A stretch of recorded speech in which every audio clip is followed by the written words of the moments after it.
အားလုံးပဲမင်္ဂလာပါဒီကနေ့မှာတော့ကျွန်တော်တို့က Hotel Project ရဲ့နောက်တစ်ဆင့်ဖြစ်တဲ့ Cable Protection ဘိုင်းကိုလှုပ်ဆောင်သွားမှာပဲဖြစ်ပါတယ်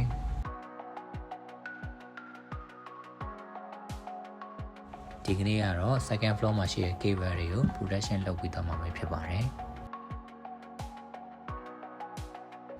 ဘာသာပိုက်ထဲမှာစနစ်တကျထည့်ပေးလိုက်ခြင်းအပြင် cable တွေကိုလုံးချုံစွာကာကွယ်ပေးနိုင်တယ်လို့ကျွန်တော်တို့ကသူ့ line နဲ့သူခွဲထားပေးတာဖြစ်တဲ့အတွက်ကြောင့်မလို့နောက်ပိုင်း maintenance လုပ်တဲ့အခါမှာလည်းအဆင်ပြေသွားမှာပဲဖြစ်ပါတယ်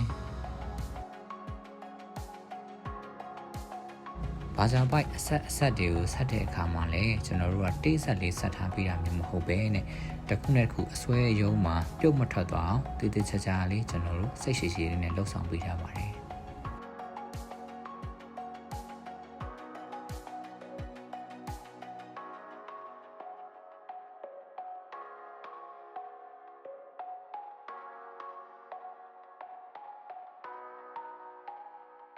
cable ချောင်းချင်းစီကိုတသက်ရနဲ့ဆွဲသွင်းတာပေးပြီးလိုအပ်တဲ့အခန်းတိုင်းကိုရအောင်လှုပ်ဆောင်တာပေးပါတယ်။ချို့သောနေရာတွေမှာဘာသာပိုက်အကြီးသုံးမဲ့စာအသေးလေးတွေကိုလည်း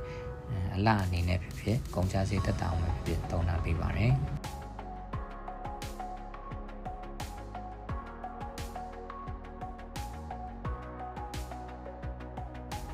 တက်ရတဲ့ cable management ဟာ network performance နဲ့ installation quality ကိုပုံမကောင်းမွန်သွားစေတဲ့အရေးကြီးတဲ့အစိတ်ပိုင်းတစ်ခုပဲဖြစ်ပါတယ်။